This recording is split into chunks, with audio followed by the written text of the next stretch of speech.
Pessoal, a revisão da linha aí de biomarcadores na sepsis. Pessoal, bom dia. Meu nome é Thalita, sou da UTI. Vou apresentar minha revisão hoje sobre biomarcadores na sepsis. E assim, por que eu escolhi esse tema? Eu acho que o principal, eu cheguei aqui, eu vi uma residência de clínica, onde a gente pedia PCR para todo mundo, somente no contexto de pronto-socorro. E aí, um dos primeiros estágios que eu rodei foi na cirurgia, e lá tem muito PCR. E aí, eles chegaram para mim, desculpa, eu sei que vocês não pedem. Eu fiquei assim... E, enfim, meio que com a residência, eu fui aprendendo muita coisa de orelhada, assim, e parei de pedir, para mim parou de fazer sentido. Só que a gente roda com muita gente, né, de outras UTIs, de outras áreas, e que pedem e que faz sentido para eles. Então, eu achei interessante estudar um pouco mais sobre isso. E em junho, na verdade, eu fui para o Willas e eles falaram muito sobre esse tema. Eu disse, vou ver se eu leio algo e entendo um pouco mais, né? E, para começar, eu trouxe uma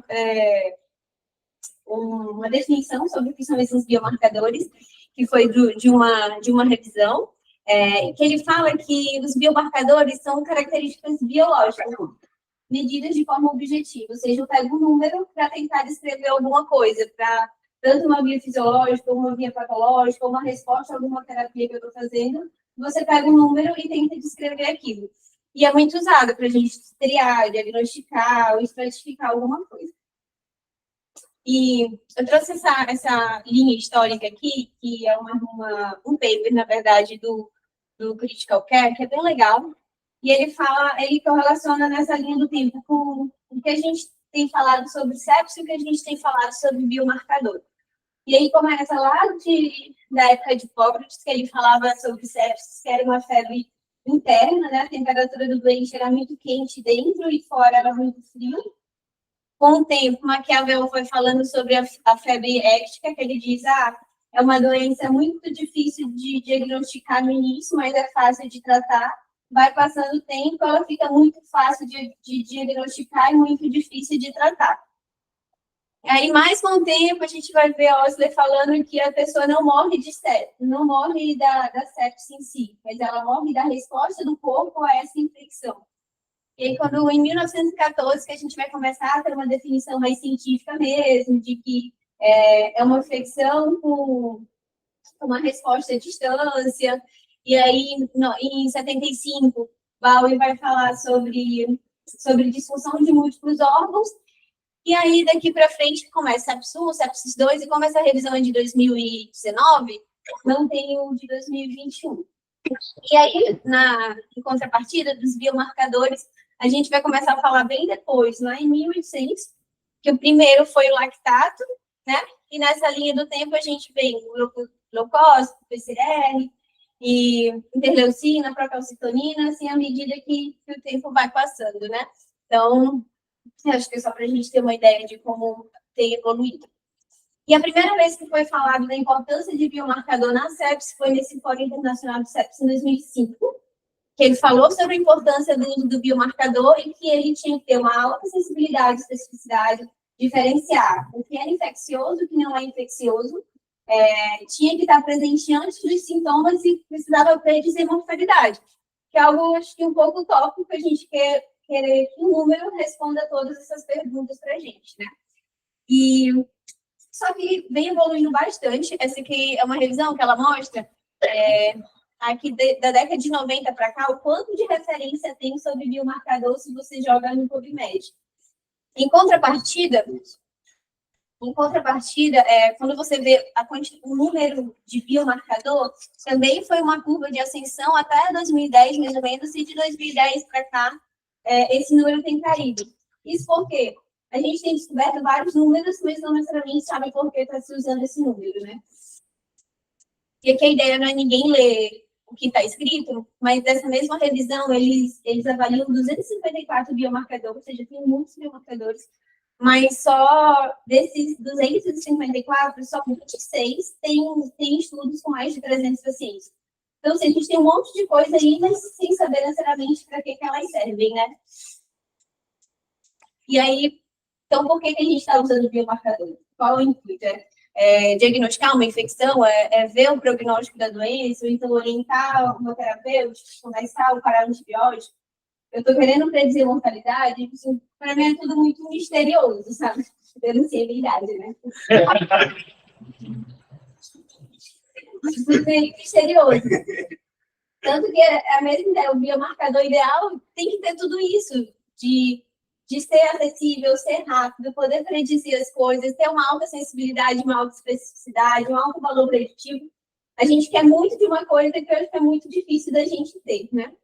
E a ideia, para quem somente estuda os biomarcadores da sepsis, você vê, a sepsis geralmente a gente pode avaliar tanto de sinais e sintomas, né? Ter um registro microbiológico do que está crescendo ali, né, na hemocultura, e de disfunção orgânica. E a ideia é que a gente tenha biomarcador para cada uma dessas coisas, né? O Pedro mesmo deu uma aula de biomarcador, disfunção renal, né? Eles defendem também. Já tem alguns testes rápidos moleculares para avaliar a microbiologia e também de sinais e sintomas. E aí eu trouxe, acho que 2 biomarcadores que é o que a gente mais usa e que são mais disponíveis aqui, principalmente no HC. Primeiro é o PCR, né, que a gente já conhece ele desde a década de 30, que é produzido no fígado. É uma proteína de fase aguda, né, e que ela é marcadora de inflamação. Ou seja, você bateu o dedinho no pé, o seu PCR pode dar alterado, né? Então, é muito inespecífico. E tem um pico mais tardio, ali de 24 a 72 horas. E aí, o que alguns autores têm tentado ver é a correlação do PCR, tanto com infecção, predizer mortalidade, e também predizer prognóstico. Esse aqui é um estudo observacional do Dr. Pedro Pogo, que ele tenta avaliar o PCR como um preditor de infecção. A curva de PCR vai me dizer se o paciente vai infectar ou não, né? Então, o que eles pegaram? Pacientes internados na UTI começaram a dosar o PCR em 5 dias consecutivos, sendo que o D0 é para o nosso dia de infecção e 5 dias posteriores seriam sim, 17. E aí eles fizeram essa correlação, dividiram em aqueles que foram diagnosticados de infecção e os que não foram diagnosticados. Realmente viu que tem essa curva ascendente, né, aqueles pacientes que estavam infectados. Uma área sobre a curva, né, para predizer o diagnóstico de infecção, de 86%, com uma sensibilidade de 92% e uma especificidade de 71%. Eles também fizeram a mesma curva para o SOFA, também aparece ter um pouquinho em ascensão, mas é menos, e os não infectados em descendente. Fizeram a mesma avaliação tanto para leucócitos, e que a gente viu que não tem muita correlação, né? Tem meio confuso. O primeiro sobe, depois desce, nos pacientes não infectados, e nos infectados também primeiro desce, depois sobe, não pareceu ter uma relação muito boa. E já a curva térmica, sim, né? Os pacientes infectados foram em ascensão, e de temperatura, e os que não estão infectados descendente. Esse é outro estudo observacional, também que eles mostraram a correlação do PCR, mas como resposta ao tratamento com antibiótico. Eles dosaram o PCR no dia que começou o antibiótico e até 5 dias depois. E aí avaliaram a mesma coisa, também tanto o número absoluto do PCR, como eles fizeram uma correlação como se fosse uma resposta boa ou ruim, que é a diminuição do PCR. Aí eles fizeram o D1, aí o D2. Era o valor dividido pelo D1, o D3 dividido pelo D1, nesse sentido. E aí, isso seria uma resposta. Aí, eles dividiram os valores para ver o que era uma resposta boa, ruim ou sem resposta. Primeiro, de sobreviventes, né? Esses aqui são os não sobreviventes, os que sobreviveram, e o valor do PCR, né? Aqueles pacientes que não sobreviveram tinham um PCR mais elevado e os sobreviventes com um valor mais baixo. Quando eles colocaram no SOFA a questão do resposta, sem resposta, resposta boa e resposta média, A gente vê aqueles que não tiveram resposta, valores bem mais altos de PCR. Os pacientes que tiveram uma resposta mais devagar, assim, um SOFA, eu confundi, perdão, gente. Quem teve uma resposta, não teve uma resposta, um SOFA mais alto.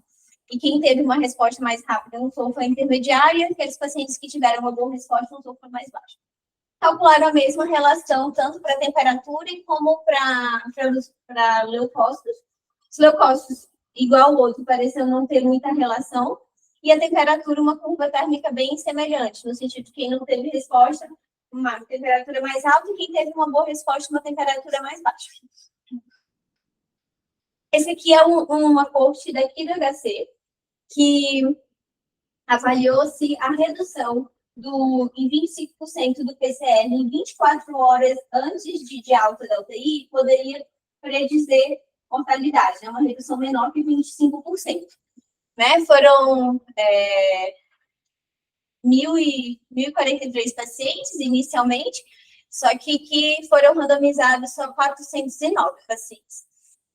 E aí o que eles viram? Que os pacientes que tiveram uma redução menor que 25%, eles têm uma maior mortalidade intra-hospitalar, demoram mais para ir de alta do hospital e tem mais recidiva de reinternação em UTI. E sim, são todos estudos observacionais, né? Da procalcitonina. É uma proteína precursora da calcitonina que é produzida nas células C da glândula tireoide, que geralmente ela aumenta em resposta a infecções bacterianas. E elas são ativadas por vias inflamatórias mediadas por citocina. E aí é uma proteína que também é de fase aguda, mas o pico dela é muito mais precoce do que o próprio PCR, geralmente de 6 horas. Aqui, o que eles fizeram? Eles injetaram endotoxinas em, sei lá, pacientes saudáveis, voluntários, para avaliar o pico de cada um. E aqui da procalcitonina, geralmente é em 4 horas, ela tem um platô e depois cai rápido. Já o PCR é um pouco mais longo, isso fica mais tardio. Aqui é uma revisão, na verdade é um estudo observacional alemão, que eles avaliaram os biomarcadores para diagnosticar sepsis na UTI. E aqui na curva, na área sobre a curva, a procalcitonina, ela foi a que teve a maior área, né, com uma sensibilidade de 89% e uma especificidade de 94%. Esse outro estudo, ele avaliou a procalcitonina, os níveis de procalcitonina com prognóstico de infecção de trato respiratório inferior, tanto de pneumonias da comunidade, como pneumonia associada à ventilação mecânica e pneumonia por infecção hospitalar mesmo. E aí, aqui, do grupo dos sobreviventes, ele compara, né, os sobreviventes e não sobreviventes, os valores de procalcitonina naqueles que não sobreviveram são bem mais altos.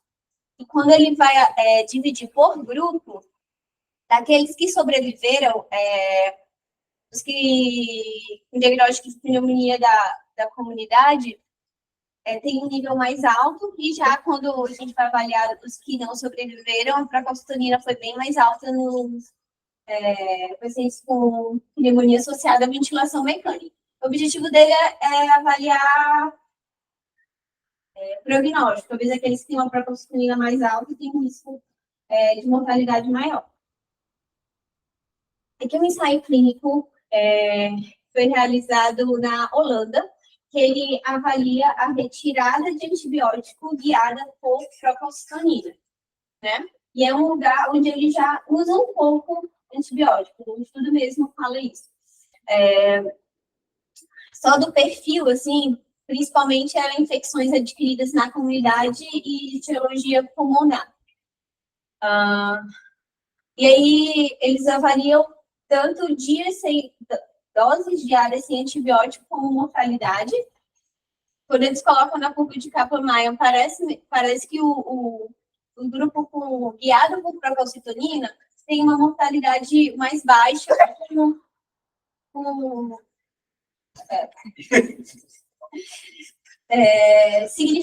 significativamente estatístico, né? E aqui, esse aqui eu coloquei, mas eu não entendi porque necessariamente eles fizeram essa curva, eles compararam o PCR, tanto no grupo guiado por procalcitonina, como no grupo padrão, né, dos cuidados padrão, e mostraram que foi meio que a mesma coisa, né, acho que foi mais para, segundo eles, para avaliar a gravidade, e a gravidade era parecida nos dois grupos.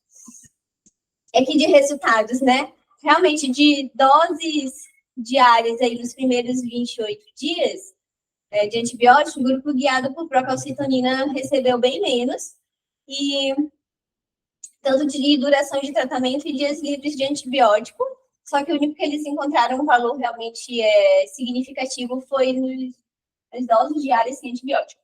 E de mortalidade também, parece que no grupo com procalcitonina foi menor. E uma análise que eles fazem que eu achei bem interessante é sobre custo. Eram os pacientes que foram guiados por procalcitonina, né, a retirada de antibiótico, o custo foi menor, em média de 34 euros por paciente, aí o euro está quase R$7, se a gente pensar, vezes 34, dá. E eles falam que, assim, na realidade deles, só valeria a pena você fazer essa relação se o exame de procalcitonina custasse de 4 euros para baixo. Porque se fosse mais alto esse valor, o custo de efetividade assim, não faria tanta diferença. Eu não achei quanto que custa a procalcitonina aqui para gente.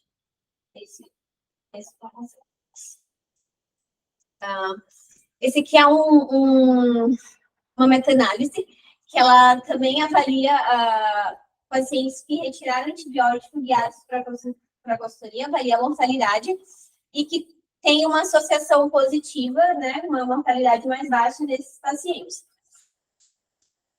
Também a outra meta-análise que ele já vai avaliar o diagnóstico de sepsis a partir da procalcitonina e que, assim, só pela imagem a gente vê que os estudos são totalmente heterogêneos e eles não conseguiram ver nenhuma correlação com o valor de procalcitonina e o diagnóstico de sepsis.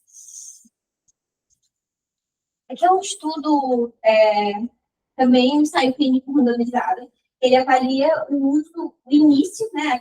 Aquele primeiro foi a retirada. Esse aqui ele avalia o início de antibiótico terapia e infecção respiratória, guiado por procalcitonina, mas no ambiente de unidade de emergência. Aqueles pacientes chegavam com dispneia e o médico não tinha certeza se dava ou não antibiótico. E aí, esse grupo de pacientes que eles não tinham certeza, eles selecionavam para o estudo. E aí, eles dividiam o braço que ia ser guiado por procalcitonina, o outro ia ser guiado por cuidados habituais da unidade. Foi um estudo, esse aqui foi feito nos Estados Unidos. E aí, assim, só de características, né? Os pacientes que tinham pneumonia, geralmente era uma pneumonia mais de leve a moderada, e que, assim, o nível de procalcitonina na maioria dos pacientes era muito baixinho, era menor que 0,1 nos dois grupos, tanto o que ia ser guiado por procalcitonina como o que ia ser guiado por cuidados habituais. E de resultados que eles queriam ver, né, era se tinha antibiótico, o uso de antibiótico era menor ou não. E no final não teve diferença, meio que foi a mesma coisa para os dois grupos. E de outro ponto que, assim, não é nem relevante, mas da gente pensar desse estudo, além de ser leve, além da procalcitonina ser muito baixa nos dois grupos, dos 800 pacientes de cada grupo, aqueles que realmente tinham diagnóstico de pneumonia era em média 160. Então, assim, não sei até que ponto o uso de antibiótico foi também avaliado nesse contexto. E que ele só compara, tipo, no grupo guiados por procalcitonina e cuidados usuais, quanto de antibiótico quanto cada um, quem recebeu antibiótico em cada grupo, mas que a gente viu que não teve valor estatístico. Aí, essa aqui é uma revisão sistemática do CHEST, que ele avalia aqui 16 trials, em média de 5.000 pacientes avaliados no total, em vários países diferentes, né? E ele compara a mortalidade em pacientes que receberam antibiótico guiado por procalcitonina e o grupo controle. A descontinuação, claro. E que parece, né, ser favorável, né, uma mortalidade menor. Só que é bem interessante essa meta-análise, porque ele mesmo faz muitas críticas aos estudos, porque tem muitos estudos que foram patrocinados pela indústria terapêutica e os positivos, basicamente, foram os patrocinados. Então, assim, tem uma correlação boa, mas, assim, ele orienta a gente a ponderar esses resultados. Além disso, ele traz essa tabelinha para a gente avaliar o que está meio por dentro da cabeça das pessoas que fazem esses estudos. Ou seja, elas acreditam em alguma coisa e vão atrás dessa coisa que elas acreditam, né? Que é o viés cognitivo. E aí, quem estuda já o que acredita, né? Com o benefício do uso da procalcitonina. É menos tempo de antibiótico, menor mortalidade, menor tempo de internação em UTI, diagnósticos talvez mais precisos. Por exemplo, se eu achei que era infecção, aí comecei antibiótico, mas a procalcitonina está baixa, vou tirar esse antibiótico e vou em busca de outra coisa, por exemplo. Então, assim, para eles faz muito sentido. Talvez eu daria diagnósticos mais precisos em pacientes que não precisam de antibiótico. Enfim, esse aqui é outra revisão também da Cochrane, que ela vai avaliar esses 4 desfechos em pacientes que usam antibiótico guiado por procalcitonina. E assim, foi bem grande, foi 26 estudos com aproximadamente 6.000 pacientes. E o que, assim, resumidamente, uma mortalidade mais baixa no grupo guiado por procalcitonina, com uma boa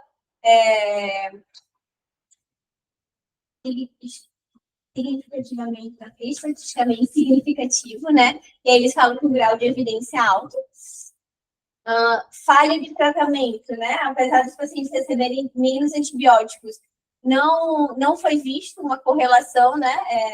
Entre grupos que utilizaram menos antibiótico e falhou o tratamento. De efeitos adversos, os pacientes que relacionaram antibióticos, os pacientes que receberam menos, tiveram menos efeitos adversos e com valor estatisticamente significativo, com uma evidência moderada. E foram, obviamente, menos expostos a antibióticos. Aqui é da mesma meta-análise, só para mostrar, ela faz de outro jeito, né? A mortalidade em 30 dias realmente é mais baixa nesse grupo, só que quando ela vai avaliar dia de internação em UTI, dia de internação em hospital, ela não viu diferença estatística.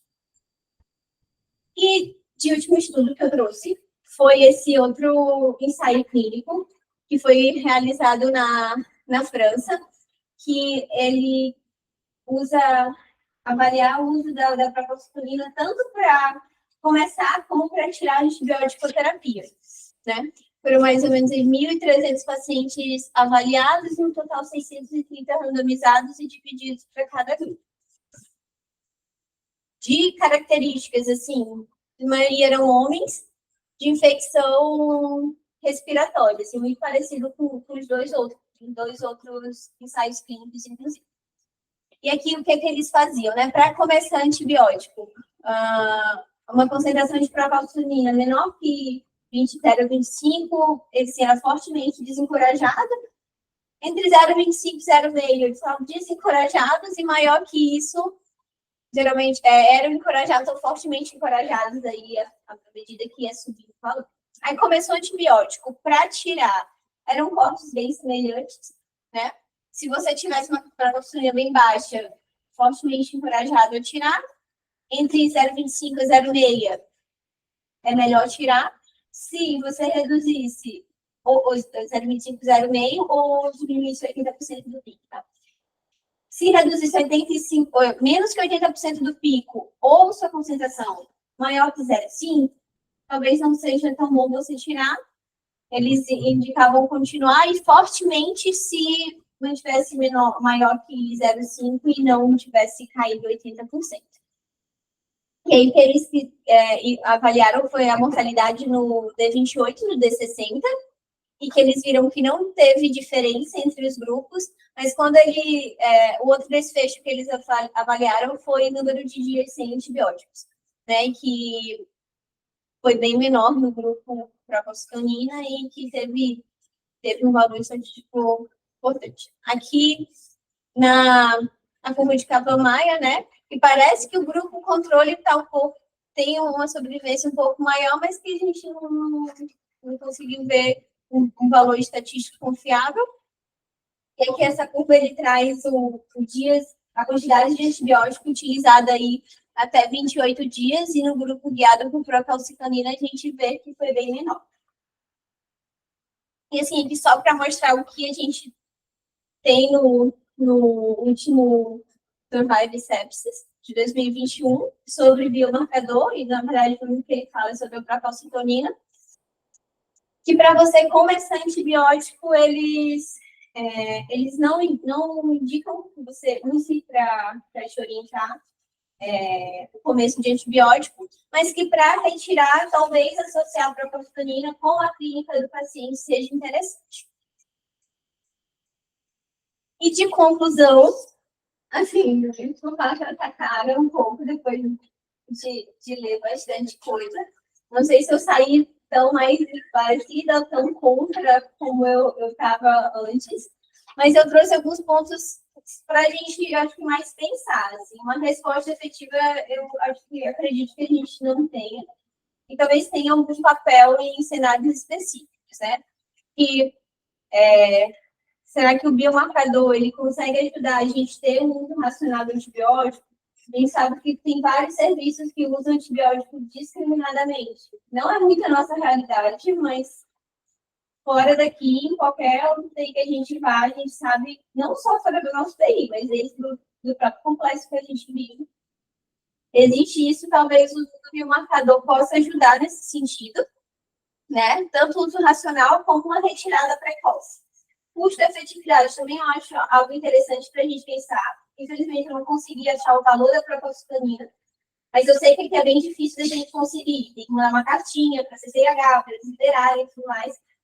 Mas se for um valor, sei lá, comparar a dose de um exame de procalcitonina com uma dose de um Torgena, por exemplo, talvez seja melhor eu fazer uma procalcitonina, isso falando de um lugar que use mais desenfreadamente, né? No departamento de emergência, pelo que eu vi, não influenciaria tanto, até porque é uma decisão muito inicial de começar ou não. Que aí vai, né? Guiar início de antibiótico terapia muito mais no departamento. Muito assim, no departamento de emergência, aquela situação mais imediata. Acho que não usaria para isso. Assim. E saber o que fazer com o número. Não adianta também eu ter um valor ali e não saber o que fazer. Tem que saber interpretar. Até porque é muito do que você acredita, né? Tem esse viés cognitivo importante. E é isso, gente.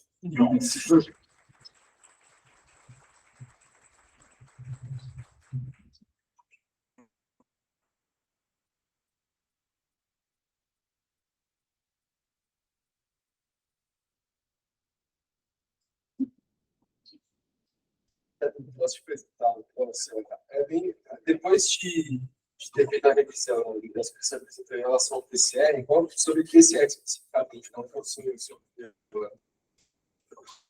Olha, acho que dentro do ambiente de terapia intensiva, eu acho que eu não usaria para guiar alguma coisa. Mas pensando talvez na emergência, sei lá, talvez um paciente que você não sabe o que está acontecendo, talvez pedir um PCR revidado, também de emergência. Mas eu acho que na nossa prática aqui, nossa vivência, eu não vi uma utilidade específica. Além das coisas que justamente acho que do termo foco, para eles lá, e principalmente para ele, que eu acho que grandes pessoas da PCR, faz sentido coletar, fazer tudo.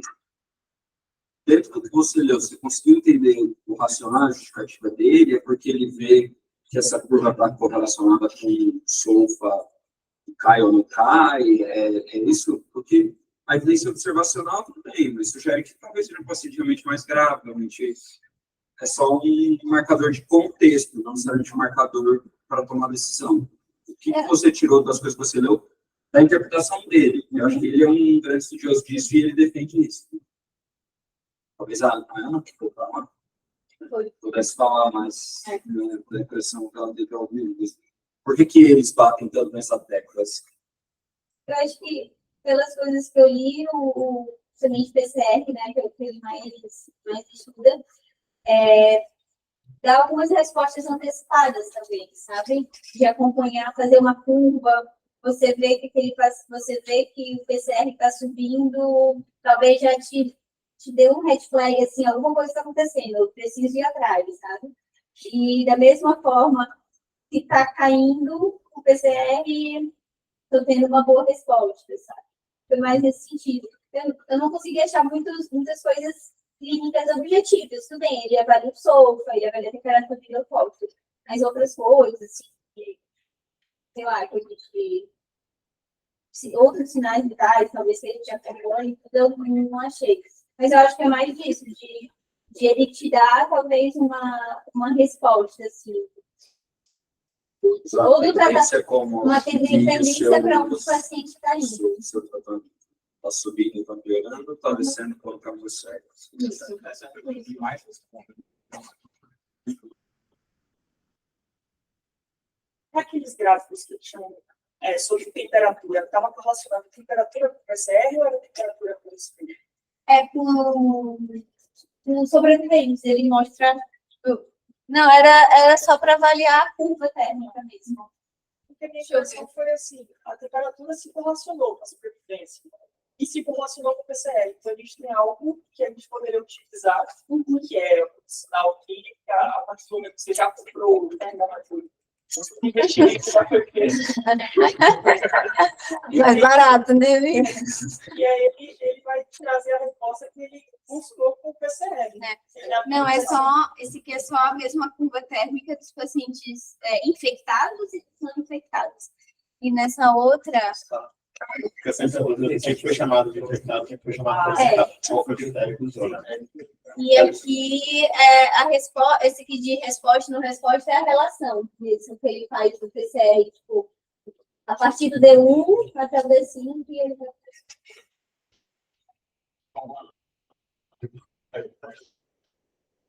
Todo congresso, todo simpósio, alguém pergunta isso do ponto, né? Assim, sabe?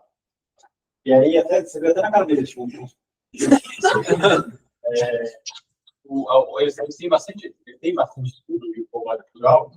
Qual que é o valor de corte que se associou à infecção? Em doentes clínicos, se não me engano, uma das coisas era você subir mais que 4 vezes, ultrapassando cerca de 90 a 100. Em doentes cirúrgicos, era uma não queda do PCR após cerca de 4 dias, porque pela minha vida do PCR, que é em torno de 24 horas, ele é um pouco mais tardio. Inflamou, tomou o baque, e se espera que dali uns 2, 3 dias ele comece a cair. Se ele não cair, tem alguma coisa errada, isso se correlaciona com alguma complicação cirúrgica. Então, ele usa essa correlação para tentar antever. Então, o quê? Aquele cara que eu estou usando PCR todos os dias, isso eu perguntei especificamente para ele. O que você faz quando ele sobe? Isso tem que definir uma ação. E qual é a sua ação?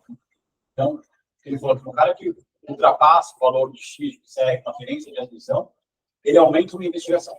Ele faz cultura, ele faz o raio-x, ele aumenta a investigação nesse paciente. Então, acho que ele aumenta o clínico ali. É isso que é o que ele conduz lá, e ele defende que sim, faz sentido usar todos os dias, avaliar a curva do PCR, não o valor absoluto, mas é isso que ele faz. E o trigger Ele não fala que usa trigger para e aí, talvez ele use igual a gente, disfunção orgânica, uma evidência um pouco mais. Fica para a próxima conversa. O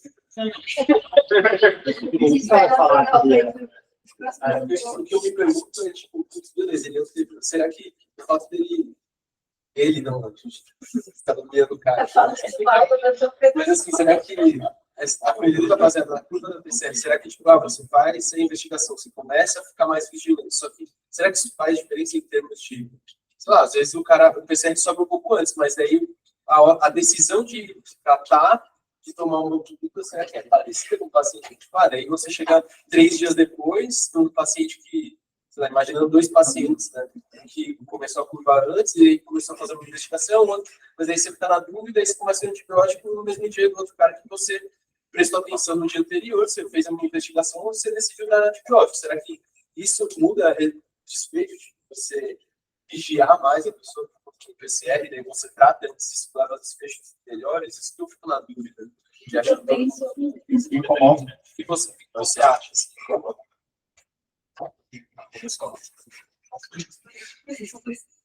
Não, eu penso muito nesse sentido, se isso não prejudica, inclusive, nosso cuidado, sabe?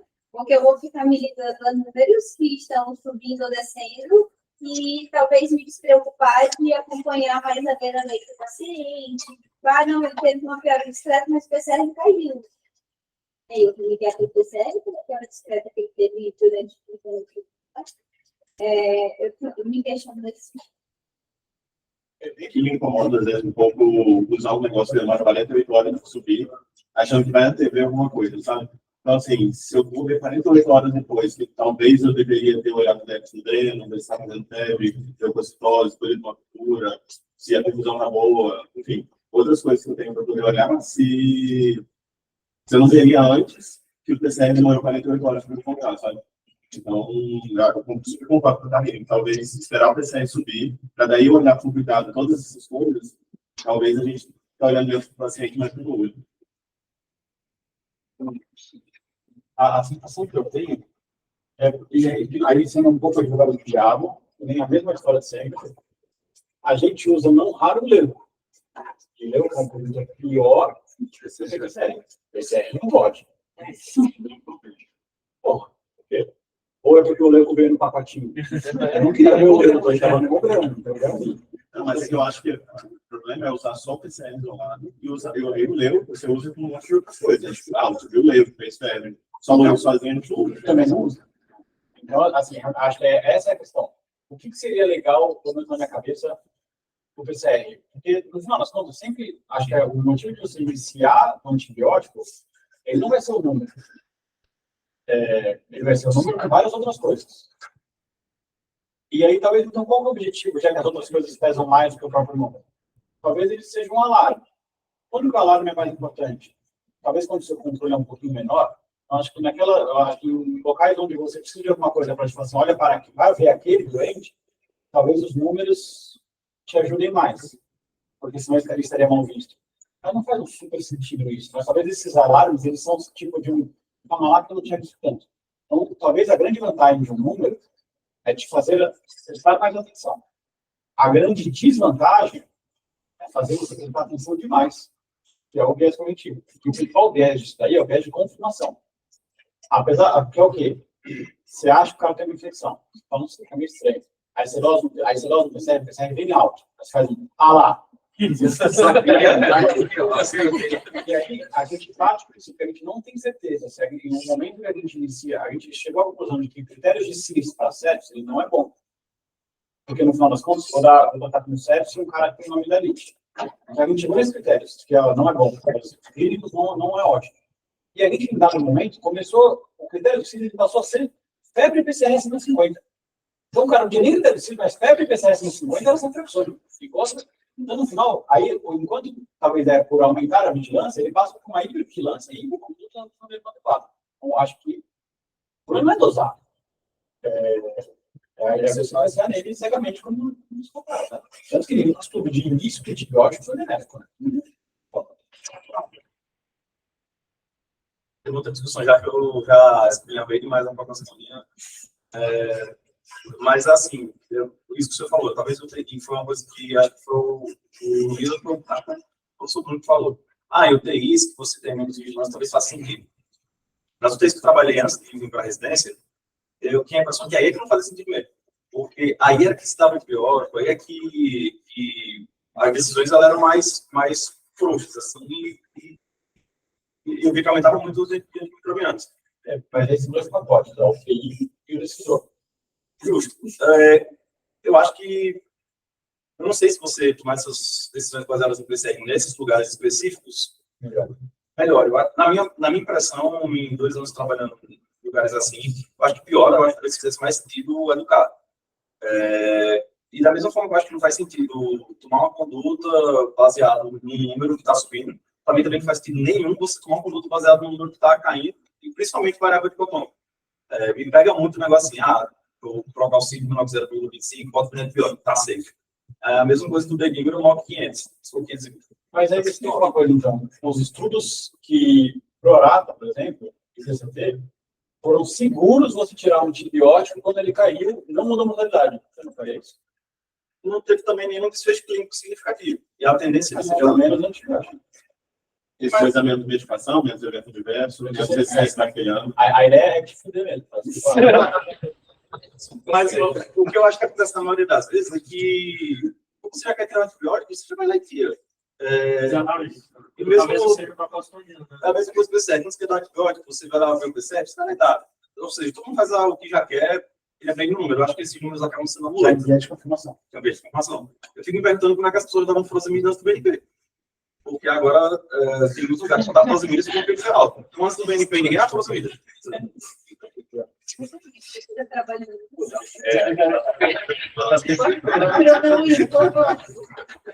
Só para reiterar isso que eles falaram aqui, acho que a coisa que mais me deu dúvida com os resultados da procalcitonia, que parecia ser mais consistente, é que dava para dar menos antibiótico. Mas e será que é porque a procalcitonia caiu, porque a gente já está dando antibiótico demais, daria para a gente dar menos antibiótico para a maioria dos pacientes infectados? Então, talvez a gente poderia dar menos antibióticos para os pacientes infectados sem a procalcitonia, a gente ia ter o mesmo resultado dos estudos. Pensando assim, uma realidade onde a pessoa fica muito obcecada com a nossa família. A gente tem números canônicos, né? Vou usar antibiótico até 7 dias. Passou do 7º dia, agora até o 10º. Aí passou do 10º, agora até o 10º para todos. Poxa, agora só 10º. Então, eu acho que a própria sintonia, nesse contexto, permitiria uma pessoa chegar e se submeter no. Eu penso nesse sentido, assim, se esse protocolo que a pessoa segue ali, talvez permitiria esse desenvolvimento. É melhor botar o protocolo assim, suspender o comentário, não. Suspender os dois. Eu acho que questão de avaliar, por exemplo, resistência microbiana, acho que nenhum estudo vai conseguir, não sei se precisa de mais tempo também, porque acho que em 28 dias você não consegue avaliar e nem 60. Então, assim, essa vantagem, acho que de diminuir resistência é mais preventiva, assim, você vai usar menos antibiótico, você vai expor o paciente a menos dose, tudo isso. Eu penso muito como o Pedro, eu vejo um benefício, principalmente nesses lugares que não tem muito critério clínico para você retirar, muito protocolo. E até pra gente, sinceramente, eu fico obrigada a tirar do 8º e 9º dia antibiótico. É 7º, é 10º, é 14º.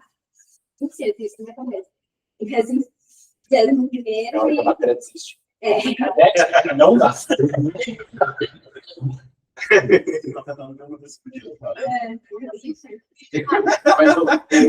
Lembrar que assim, aquele estudo de infecção abdominal, os DOPT, que o cara tinha fungos na barriga, abscesso na barriga, lavava e deixava acontecer. Faço disso. Foi pior. Não, o estudo de apendicite. Tratava apendicite e não dava 2 dias de antibiótico. Foi pior. Não. Bom, realmente, esses estudos principais, que a própria reduzir a exposição a antibiótico, eram em locais que a prática habitual eram cerca de 14 dias. Então, quando você vai tratar por 14 ou 21 dias, e você volta um protocolo, você suspende quando a procal cai, você dá menos. Agora, no próprio COE, você coloca uma tabela que é super bonitinha, evitando as infecções que tem estudo tem randomizado, que você não precisa tratar mais do que 7 dias. Bacteremia, tem um monte de estudo comparando 10, menos que 10, mais que 10, menos que 7, menos que 7. Em geral, menos que 7, você não tem muito. A gente deveria ter que se explicar o porquê dá mais que 7. Isso deveria ser a exceção. Agora, quando você dá mais, talvez a procal ajude a tirar. Quando você já tem uma terapia mais curta, porque você acha que não, talvez a procal não faça tanta diferença. Então, assim, eu acho que ela não precisa, acho que não é necessário, porque aí são hábitos dos cursos de doses. Talvez em lugares que os cursos sejam mais longos e você precisa de uma estratégia para tentar ajudar a reduzir, ela faça um certo sentido. Eu não vejo um grande ganho o uso dela na rotina. Mas ela faz certas coisas, assim, a depender do contexto. Se você, todo mundo vai ficar todo dia, você coloca ficar todo dia. Assim. Como não gostou, sabe? Mas faz o sentido. Então, como você fosse mais voltado para o seja objetivo, e você pensando que tem conta aí que talvez não tenha tanta horizontalidade, que motorista, enfim. Então, lá do objetivo, você não conhece o paciente 5 dias atrás, 2 dias atrás, você tem um ponto lá, realmente parece que a curva de PCL está subindo, estou vendo aqui que está um pouco de regressão, não sei o quê. Talvez um lugar que não tenha muito voltado horizontal. Mas eu acho que isso muda para o local. Você atravessando a rua, tipo, o PCR faz atravessando a rua. Mas que vai subir ou tal. Aqui, por exemplo, se Marcelo ou o Leandro começasse a subir o PCR, não resulta absolutamente nada. Eu acho que muda para o local, não dá do objetivo. Talvez não tenha que você tenha menos controle de tipo, é só um motorista, talvez não tenha direito sobre o motorista. E assim, às vezes a gente vira chifre para o lado. Eu até acho que na verdade, ela tem um objetivo meio que de quebra de quebra para as pessoas antes vinham com o uso frequente do PCR. E ela tem um meio que objetivo para você dar para cuidar sem PCR. Acho que esse é o grande objetivo das três.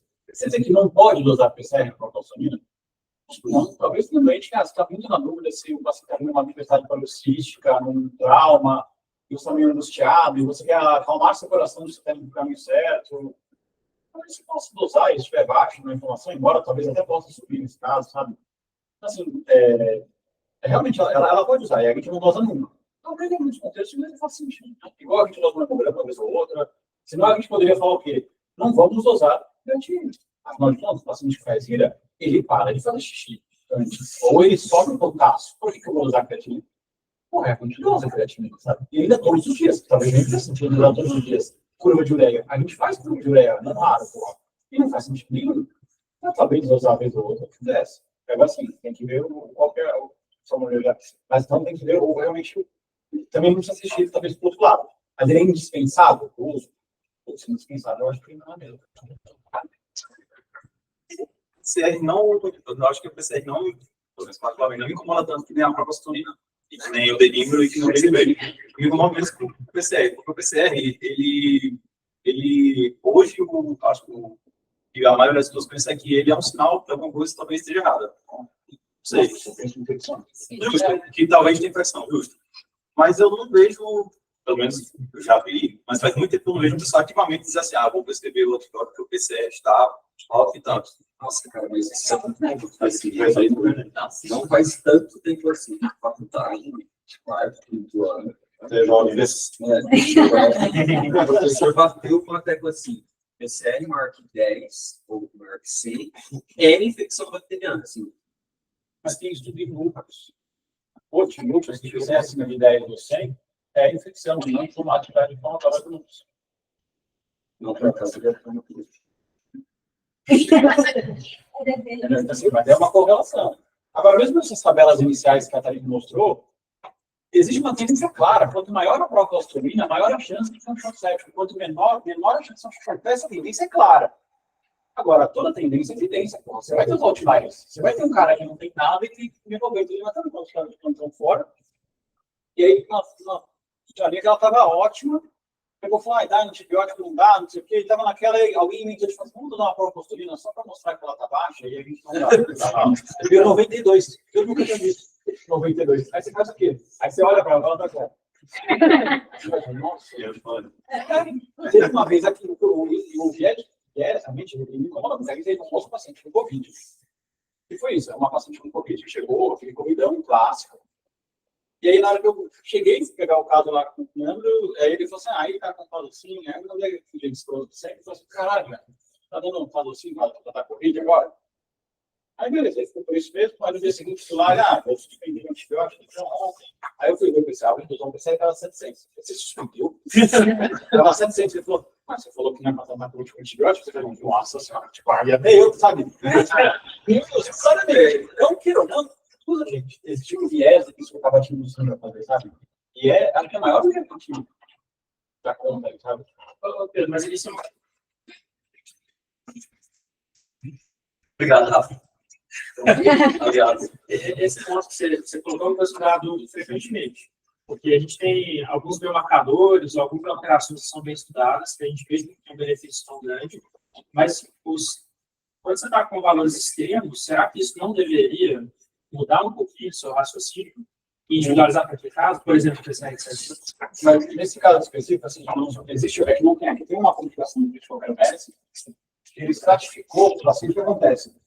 Em média, os pacientes que chegam com choque, no estudo de observação, os pacientes que chegam com choque, sua primeira hipótese é choque séptico, confirma esse choque séptico em mais de 30% dos casos. Então, na chegada do pronto-socorro, tá?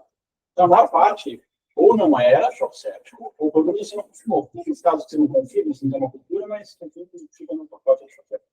Mas 30% que falam, isso aqui é um choque séptico. Nesses estudos, esse do CCM, quando você vai ver a propostolina dos indivíduos que definitivamente foram classificados em definitivamente choque, provavelmente não choque e definitivamente não choque séptico.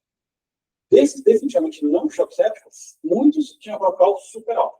Então, mesmo assim, isso não garante.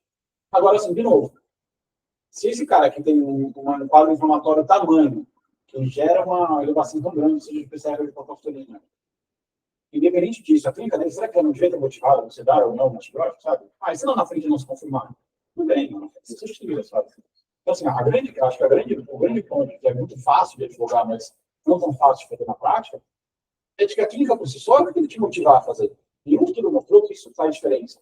Faz diferença em tirar quando está dando muito tempo. Mas provavelmente a clínica já tinha te falado que ela vai tirar há muito tempo. Então, eu realmente acredito nisso. Agora, de novo, você quer dizer que ele não é um quadradinho a mais no seu algoritmo diagnóstico? Ser um quadradinho a mais não é um problema. O problema é que quando esse quadradinho a mais é o único quadradinho que você olha. Sabe? Quando aquele muro que você está construindo de raciocínio diagnóstico, quando aquele ali tem um peso muito maior que os outros, aí vai estar errado. E assim, quando a gente pensa em foco do diagnóstico, a gente vai pensar na curva morte, né? E a gente vai pensar onde a gente vai ter melhor sensibilidade, o corte é onde vai ser a ideia do que vai ser ideal. Então, se eu vou com o corte muito extremo, eu vou ganhar sensibilidade, eu vou ali perto de 100%. Ele faz aquela curva assim, mas eu vou perder especificidade, porque é um menos de especificidade, né? A parte do eixo X. Então, assim, de alguma forma, você ganha sensibilidade, concordo com você, vai ser 100% anual, vai lá para o canto direito da curva, mas eu vou perder especificidade de alguma forma. Não é o contrário, você ganha especificidade mais do direito. Mas depende de para que lado que é. Valores muito altos ganham muito sensibilidade, você não vai deixar passar nada, mas você pode perder especificidade. Mas você ganha sensibilidade quando o seu corte é mais baixo. Em sensibilidade, sim. Mas, digo assim, a chance de mas não, valor preditivo positivo e negativo. Legal que a simétrica do zero. Caso, mas para o João Sérgio,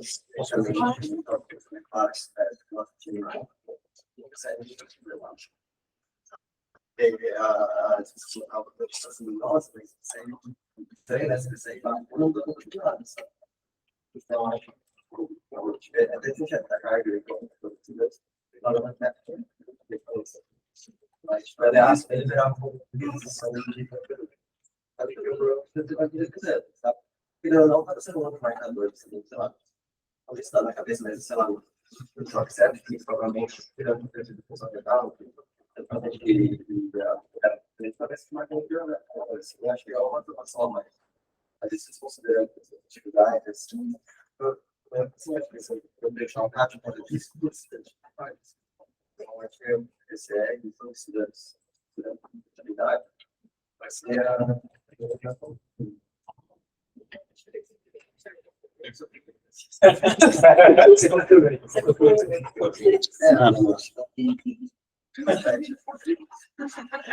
Eu marcador um tempo que se a gente tiver um marcador que fosse assim, usar a proteína talina. Aí a proteína talina vai para o marcador que apurasse 100% para dizer que ela vai ficar certa daqui a 3 dias.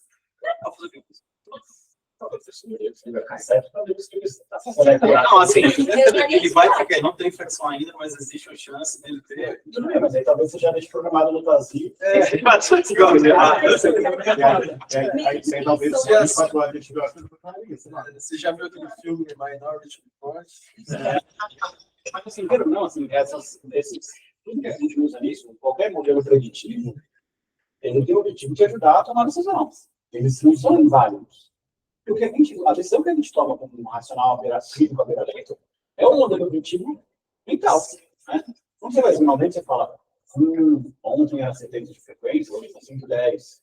Ontem era uma história de 100, agora está 90.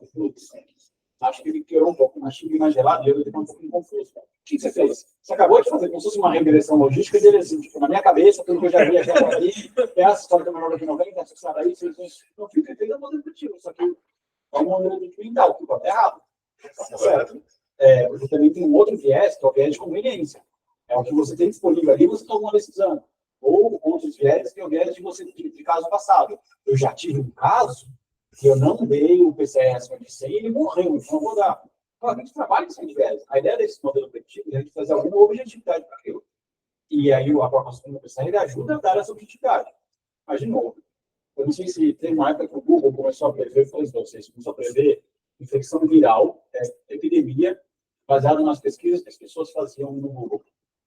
Montaram um modelo preditivo disso, baseado nas pesquisas, eles conseguiram prever, por 2 a 3 anos, quando que ia ter um surto de alguma gripe. Baseado nas pesquisas, eles construíram um modelo preditivo. Mas depois de 3 anos, o que aconteceu? Falhou. Por que falhou? Porque todo modelo preditivo, ele olha daqui para trás. Entrou uma variável nova, esse modelo preditivo deixa de ser validado.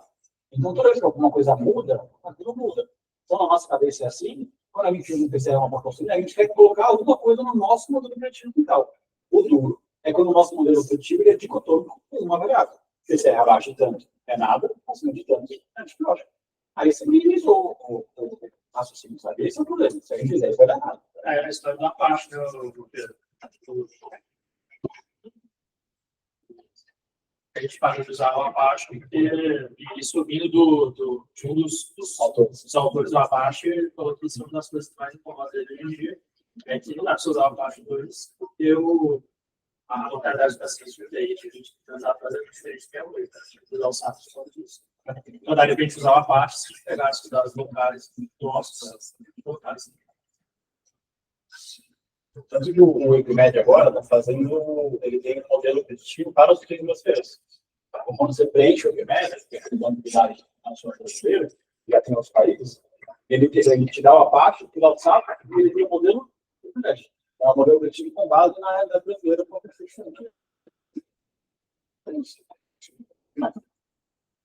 que você definiu no final disso? Você vai dosar ou não vai dosar?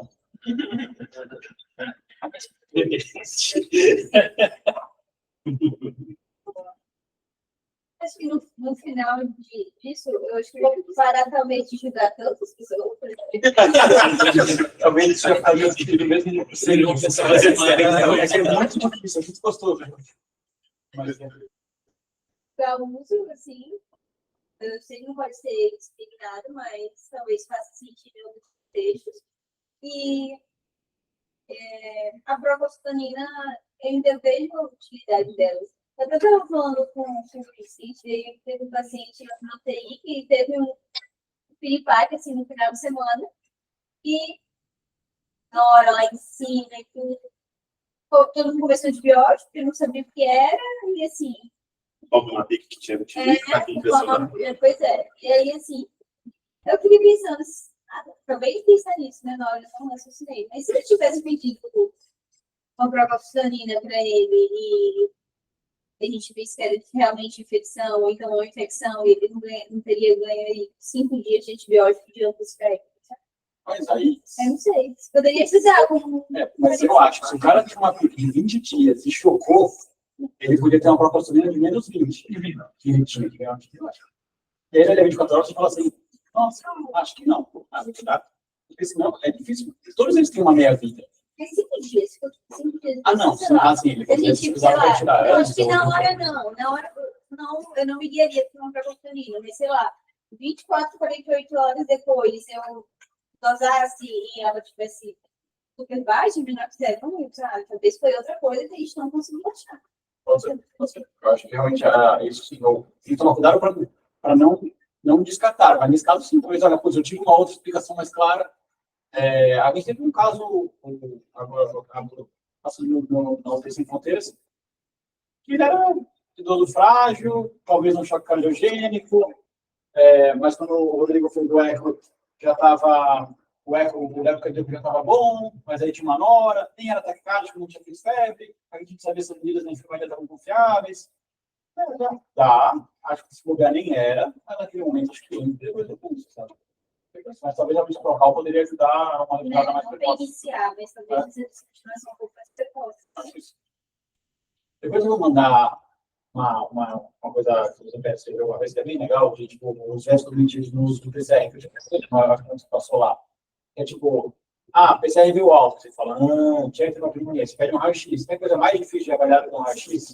Aí você olha o raio-x e você fala, essa base esquerda está mais ou menos. Mas não basta a base esquerda. Isso perguntar para filho. Mas nunca fiz. Esse vídeo está com mais inscrição? Mas não fala. Aí ela vai falar, sim, não dá muito. Tá bom. E aí eu pensei que ia fazer. Aí você dá o antibiótico hoje, que acontece amanhã, eu pensei em cai, tá?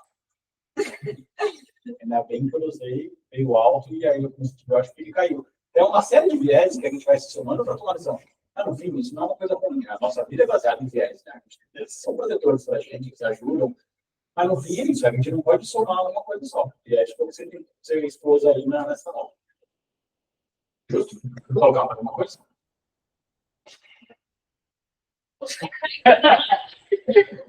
Cabelo Mais ou menos por aí. A gente estava discutindo sobre isso. Conclusão que você chegou.